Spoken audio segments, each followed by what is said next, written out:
Muito bem, voltamos a falar direto da página do Jornal Visão Espírita no YouTube e no Facebook para mais uma gota de Espiritismo, mais uma gota de O Livro dos Espíritos. Estamos no livro segundo, capítulo terceiro, Retorno da Vida Corporal à Vida Espiritual.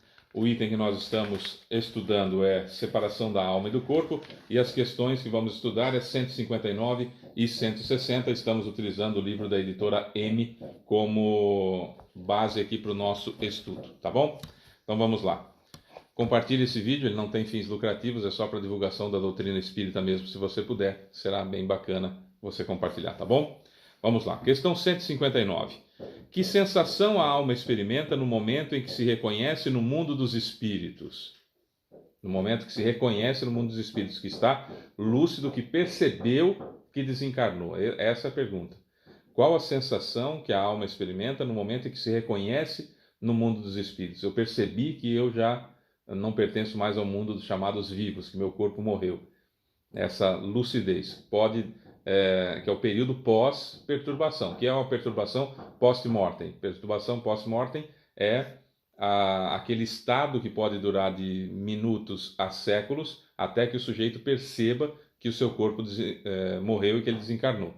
Esse é o período de perturbação. Pós o período de perturbação, aí é a pergunta: que sensação que o espírito experimenta ao se reconhecer, né? A se perceber no mundo dos espíritos.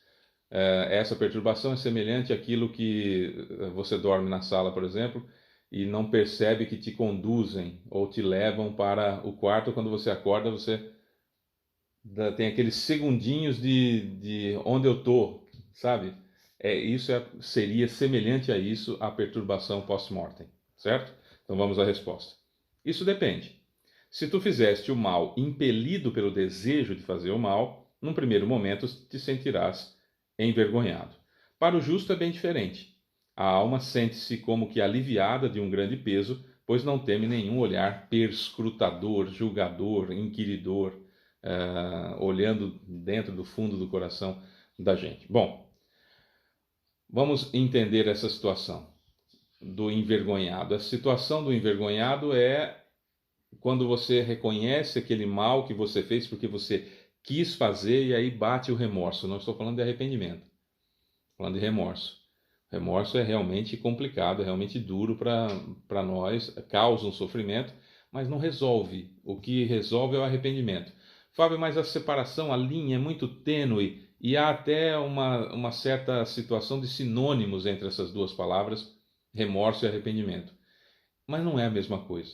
O arrependimento é algo que a gente sente muito de ter feito e daquilo que causou as outras pessoas e que causou a gente. O remorso é alguma coisa que dói pelo que a gente fez, porque talvez fere-nos o interesse, certo? Arrependimento, para quem tem filho, fica mais fácil. Você chama a atenção do filho e passa do limite, aí a gente sente aquele arrependimento de ter passado do limite. O remorso é quando você faz alguma coisa para alguém e aquilo vai te gerar uma série de problemas e você então fica se martirizando porque aquilo está gerando uma série de problemas, inclusive seu próprio desconforto.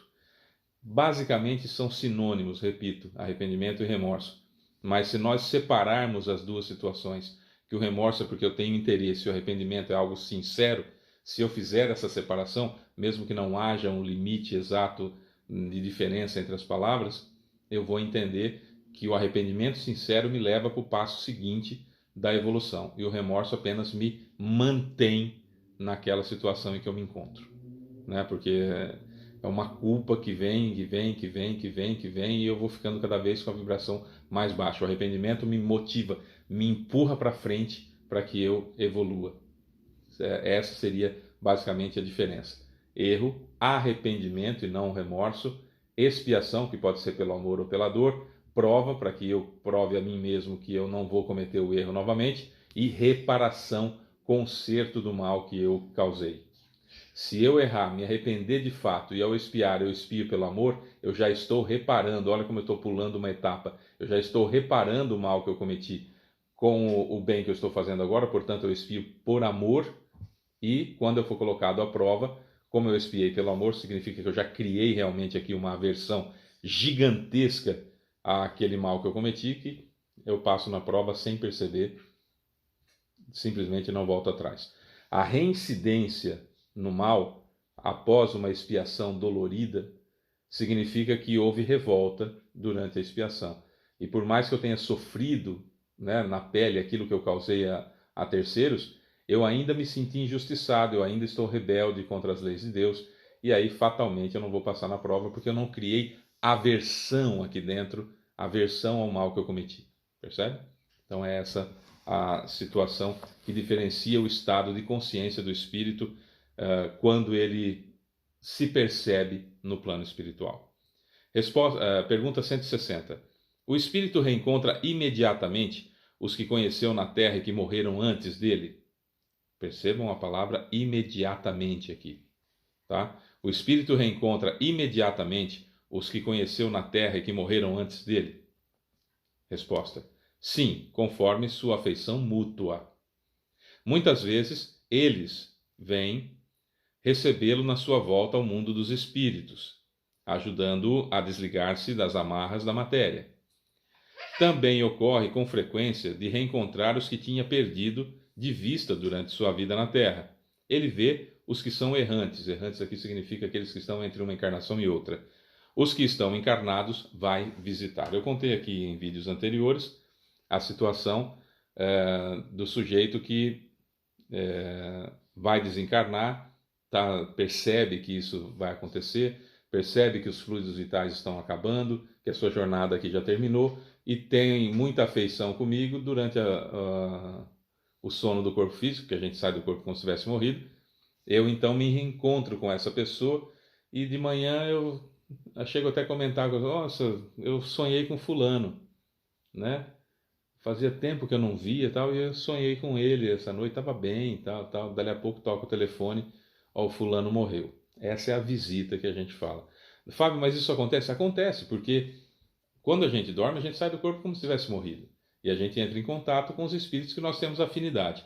Eu tenho afinidade com todos os membros da minha família? Não. Às vezes eu encarnei numa família que eu preciso me reajustar com ela. Se eu preciso me reajustar, significa que há uma cisão, que há uma separação, que há uma rusga, que há um problema.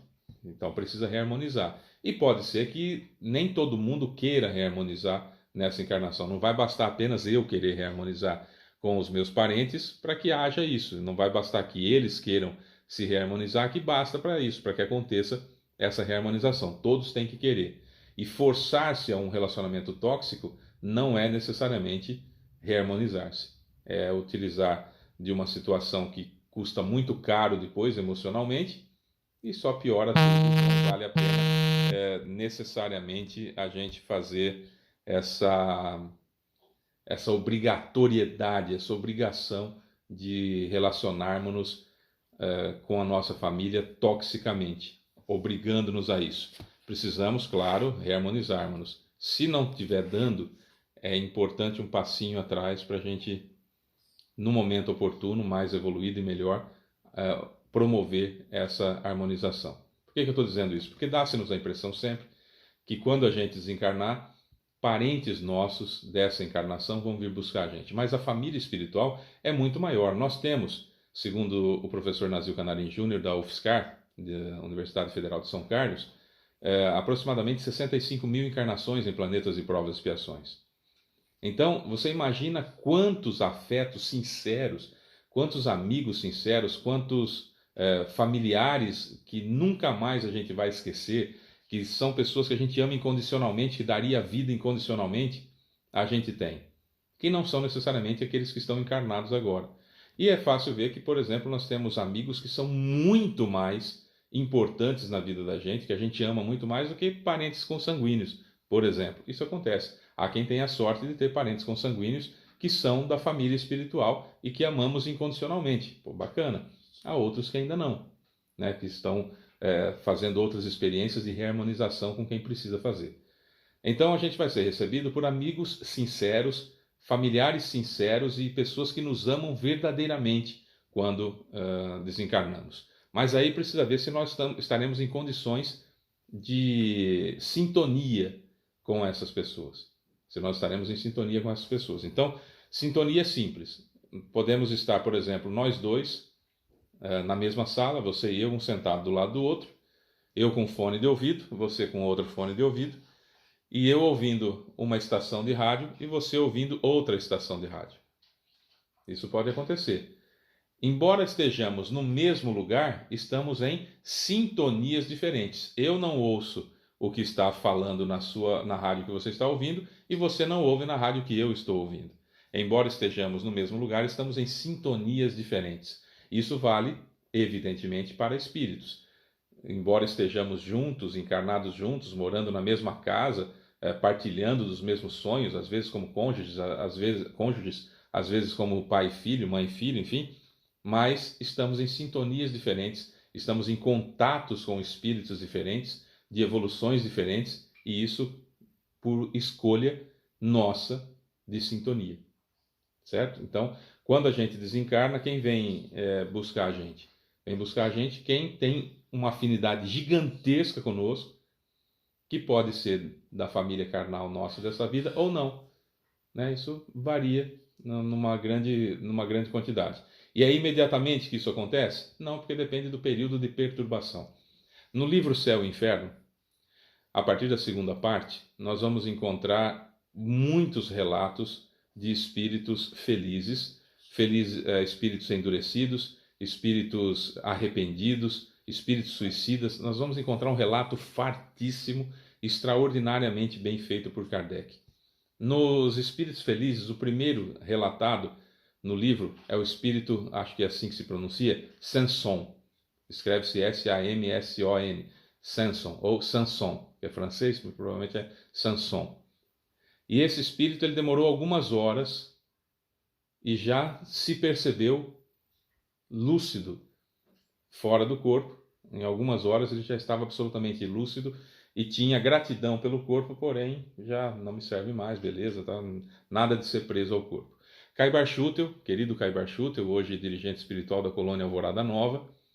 Caibar Schutel, enquanto seu corpo estava sendo preparado, né, lá no Centro Espírita Amantes da Pobreza, ele já estava dando comunicação e já estava orientando as pessoas que estudavam com ele acerca da vibração, de como é que estava, por que o chororô, etc, etc, e já pedindo para que fosse colocada uma lápide nos despojos dele, onde seria sepultado o corpo, né?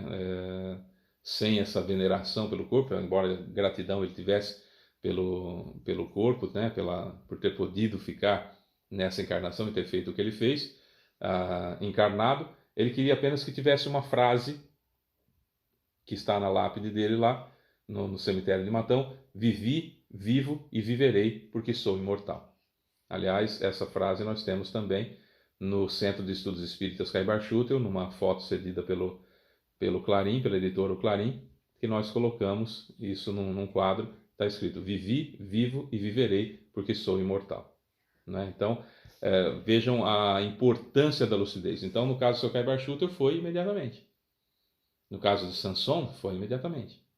Agora, no caso do espírito de Castelnau d'Arry, ele demorou mais de 200 anos, e só quando ele foi evocado pela Sociedade de Estudos Espíritas de Paris é que ele então conseguiu sair daquele estado que ele estava na casa há 200 anos de perturbação. Então vieram buscá-lo? Vieram. Ele viu? Não, porque estava em sintonia diferente.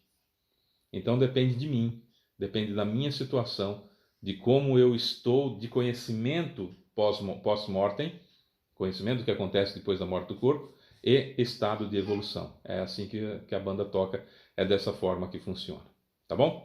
Bom, é isso. Amanhã nós voltamos com mais uma gota de espiritismo. Eu sou Fábio Pereira. Um beijo para você que fica e até lá. Tchau.